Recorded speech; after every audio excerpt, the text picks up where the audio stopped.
গেলাম আমার এক আত্মীয় আব্বা মারা গেছে, তো আমি আমার বন্ধু হয় সঙ্গে নিয়ে গেলাম। ঘরে বসে আছে, কাঁদছে, বাপেই মারা গেছে। একজন ঘুরে এসে বললে, তোদের গোয়ালের ওই বড় হেলেটা ফেলিয়ে দিলাম। আমরা ফেলিয়ে দিলাম কি বে? ই তখন দেখছি কাঁদার থেকে আরো জোরে কাঁদছে। ই তো বুঝতে পারছে আমার বুড়ো বাপ যা মরেছে মরেছে, সালা ৭৫,০০০ চালিয়ে দিলি। ওটাও চালিয়ে দিয়েছে ৭৫,০০০ গরু হেলে, গরু চাষে জবাই করে দিলে খানা করে খাবে বলে। যদি বলেন হুজুর যার বাড়িতে মাইয়াত হয়েছে তার বাড়িতে খানা ইসলাম শরীয়ত সম্মত নয়, আমার নবীজির হাদিস শুনেলেন, যার বাড়িতে মাইয়াত হয়েছে ৩ দিন তার বাড়িতে চুলা জ্বলতে দিও না, এটা প্রতিবেশীর হক। যদি বলেন মেহমান কি খাবে, যে মেহমান আসবে তাদের দায়িত্ব প্রতিবেশীর। ইয়াসিনের বাম মরে গেছে, মরার উপরে তোমরা খাড়া দাঁড় করিয়ে দিয়েছো, গরু নিয়ে আয়, আলু নিয়ে আয়, পেঁয়াজ নিয়ে আয়, আমি কানবো না তোদের লেগে খানা রেডি করবো। আমার নবীজির হাদিস, এটা হাদিস বললাম, নবীজি নিষেধ করেছেন হাদিসে, তার বাড়িতে ৩ দিন চুলা জ্বলতে দিও না, প্রতিবেশীর হক। ওই জন্য নবীজি হাদিস বর্ণনা করেছে, তোমরা মুমিন হতে পারবে না যতক্ষণ পর্যন্ত প্রতিবেশী তোমার কাছ থেকে সুরক্ষিত নয়। আপদে বিপদে ভালোতে মন্দতে প্রতিবেশীর পাশে দাঁড়াতে হবে। এমনকি আল্লাহর নবী বললেন, তোমার বাড়ির পাশে কে বসবাস করছে দেখো না, সে দলিত হোক, আদিবাসী হোক, হিন্দু হোক, যে জাতিরই হোক, সে যদি ক্ষুধার্ত হয় খাবার দাও, বস্ত্রহীন হলে বস্ত্র দাও, বিপদে পড়লে তার পাশে দাঁড়াও। এটাই হচ্ছে নবীজির ইসলাম। আপনি এটাকে নিতে পারেননি। আমার মুসলমান ভাই আপনাদিকে বলছে হাদিসুন নিসাই চলবেন না, মেয়েদের হাদিসে চলবেন না, আল্লাহ রসুল সাল্লাল্লাহু আলাইহি সাল্লামের হাদিস মেনে চলবো। জোরে বলুন ইনশাআল্লাহ। তবে দিক খুঁজে পাবেন, নাইলে দিক দিশারি খুঁজে পাবেন না। আজও পর্যন্ত আমাদের সমাজে মানুষ মরে গেলে ৩ দিনে পালন হয়, ৪০-এ পালন হয়, সাতার ফায়দা পালন হয়, ঘাটে উঠা পালন হয়, নফুল পালন হয়। এগুলো ইসলামী শরীয়ত নয় একটাও। এই গুটকা খোররা নিজেদের পেট চালাবার জন্য এগুলোকে বার করেছে। এই জিলাপি হুজুররা, এরা বলছে কোরআন খানি কর, এরা বলছে খানা কর, এরা বলছে ৪০-এ মিলাদ কর। আমাদের পেট ভরবে, খানা খাবো, ওই খেয়েই তো মৌলবি হয়েছিস, পড়াশোনা তো করি না, ওইগুলো খেয়েই তো পেট ভরিয়েছিস। আর আমাদের মায়েরা, হ্যাঁ গো ৩ দিনে পালন করবে না, কি বুঝলেন, ভাই মরে গেছে ৩ দিনে সকালবেলায় উঠে কি বুঝলেন, পরোটা বেলছে নাহলে লুচি, ভাই কি করে চলে গেল দিয়ে খাচ্ছে। আমাদের এলাকার একটা ঘটনা, একজন মাইয়াত হয়েছে, তো দেখতে গেলাম, গাড়ি করে দেখা করতে গেলাম, জানাজা নামাজ পড়বো। তো তার মা মারা গেছে, তো খুব কষ্টের বিষয়, মা মারা গেছে, গিয়ে হাত দিলাম, ভাই আল্লাহ আপনার মাকে জান্নাতি করুক, হ্যাঁ আল্লাহ আপনার মাকে জান্নাতের উচ্চ মাকাম দান করুক, দোয়া করবেন ভাই। তো যারা খানা খাওয়াচ্ছিল তারা এসে বললে, ভাই 2টি সেমুই আর মুড়ি নাস্তা করেছে আর কি, সবাইকে খাওয়াচ্ছে মেহমান থেকে গ্রামের তরফ থেকে। তো তাকে বলছে 2টি খাবি না, আমার রুচি হচ্ছে না, একদম খাবো না আমি।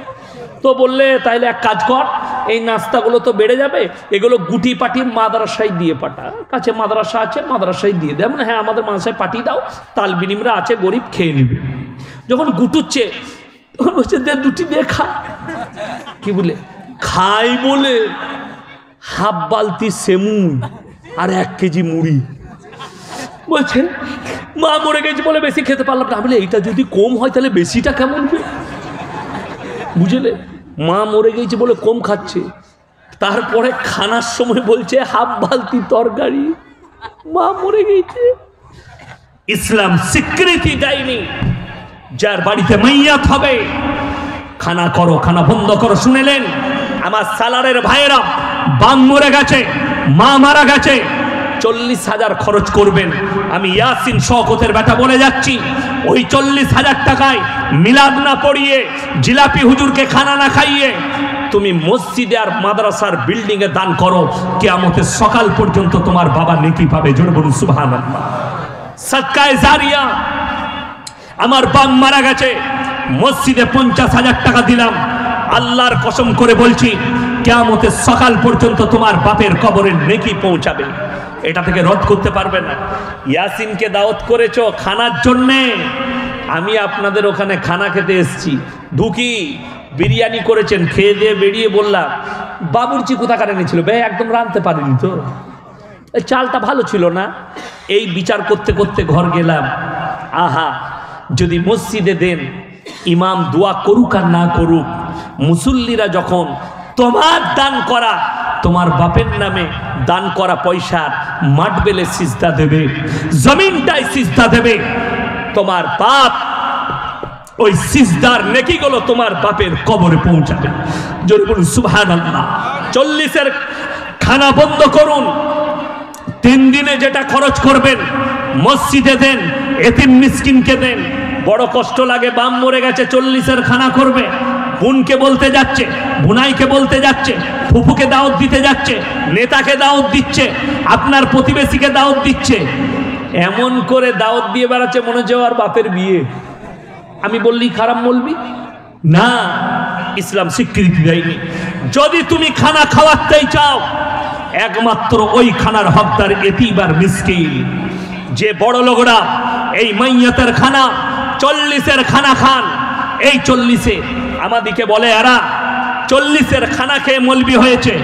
তুমি 40 দিনে মিলাদে যে খানাটা খাও ওটা আবার কোথা থেকে পেলে তুমি? হালাল খানা, ওটাও তো 40-এর খানা।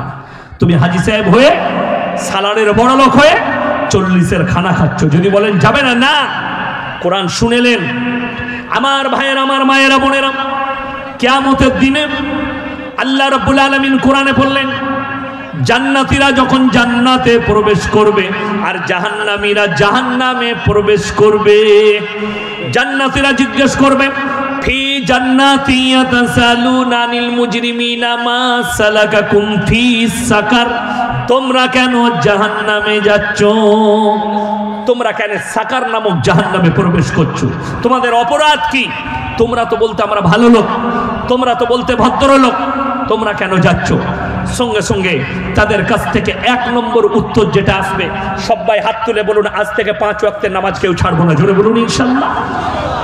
প্রথম উত্তর তাদের যেটা আসবে, ক্বালু নামলাকু মিনাল মুসাল্লিন, আমরা মুসল্লিদের মধ্যে ছিলাম না।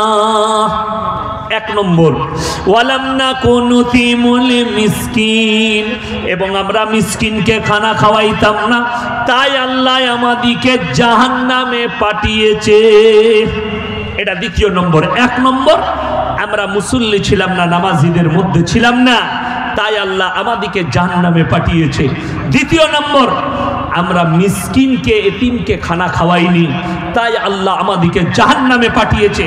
ওয়াকুন্না নাখুদু মাআল খাইদিন, এবং দাড়ি টুপি নামাজি মুসল্লিদিকে দেখে হাসি ঠাট্টা বিদ্রুপ করত, তাদের সায়ে সাই দিতাম, তাই আল্লাহ আমাদিকে জাহান্নামে পাঠিয়েছে। ওয়াকুন্না নুকাসিবু বিয়াউমিদ্দিন, আর বিচারের দিবসকে আমরা মিথ্যা বলে মনে করিতাম, তাই আল্লাহ আমাদিকে জাহান্নামে পাঠিয়েছে। আমার ভাইজান, এটা কোরআন শুনালাম, আমার মায়েরা শুনেলেন। আজকে যারা এই জেনারেশনের যারা যুবতী মেয়ে আছেন তারা শুনেলেন, তাদের মধ্যে একটা রোগ দেখা দিয়েছে। তারা বলছে দাড়িওয়ালা যুবককে বিয়ে করব না, তারা বলছে দাড়ি রাখা যুবককে বিয়ে করা যাবে না। কেন? একটা দাড়িওয়ালা নামাজি মুসল্লি যুবককে বিয়ে করলে না সে বাজারে নিয়ে যাবে, না সে পর্দায়, আমাকে পর্দায় রাখবে, আমাকে মেলাও ঘুরাবে না, আমাকে পর্দায় রেখে দেবে, আমাকে বাজারে আমভাবে নিয়ে যাবে না। যার কারণে দাড়িওয়ালা যুবককে, নামাজি যুবককে বিবাহ করব না। আমার ভাই, গায়ে প্রচুর জোরে লাগবে ধাক্কা, কিন্তু একদম হক কথা বলে যাচ্ছি। রাতের বেলায় শুয়ে ভাববেন আমি মৌলভী শওকতের বেটা। আপনি যেমনি সালাত থেকে বেরুবেন, আমার বর্ধমান ডিস্ট্রিক্টে প্রবেশ করবেন, আমার বাজারের নাম গলসি, আমার থানার নাম গলসি, সেটাই আমার বাজার। আমি আপনাদেরকে চ্যালেঞ্জ দিয়ে বলে গেলাম, বাই ক্যামেরা চলছে, যদি গলসি থানায়, গলসি বাজারে কোনো দোকানি যদি বলতে পারে যে ইয়াসিন সাহেবের মা কিংবা স্ত্রী এই দোকানে বসে একটা রুমাল কিনেছে, বোরকা পরে এসে কিনেছে, তার জুতোর মালা আমি সালারে এসে বাইক ক্যামেরা পড়ে যাব দিয়ে কি বলবেন? মায়েরা ভালো করে শুনেন, আপনাদের কি মনে হচ্ছে আমার বিবির ওপরে আমি অত্যাচার করি?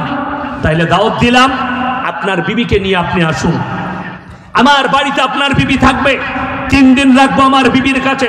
আপনি আমার মাদ্রাসায়, আমার অফিসে শুবেন, আমার কামরায় শুবেন, মাদ্রাসায় 3 দিন আমার স্ত্রীর কাছে থেকে জিজ্ঞেস করবে আমি আমার স্ত্রীর সঙ্গে কি ব্যবহার করি।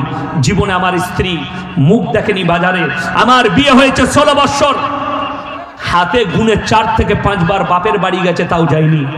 ওটাও গুনে বার করতে হবে কোন কোন তারিখে গিয়েছিল, কোন বছরে। তা বলে কি আমার শ্বশুর ঘরের সঙ্গে সম্পর্ক নেই? আমি নিজের ফুপুর মেয়েকে বিয়ে করেছি, কি সম্পর্ক আছে? আমার শ্বশুর গ্রাম পাশের থানা আউস গ্রামে, কাছাকাছি। জিজ্ঞেস করে আসবেন, গ্রামের নাম ভোতা, গিয়ে জিজ্ঞেস করে আসবেন আমার শ্বশুর ঘরের সঙ্গে আমার কি সম্পর্ক আছে, খারাপ না ভালো, আমার পরিবারের সঙ্গে আবার কি সম্পর্ক, এটা বুঝতে পারবেন।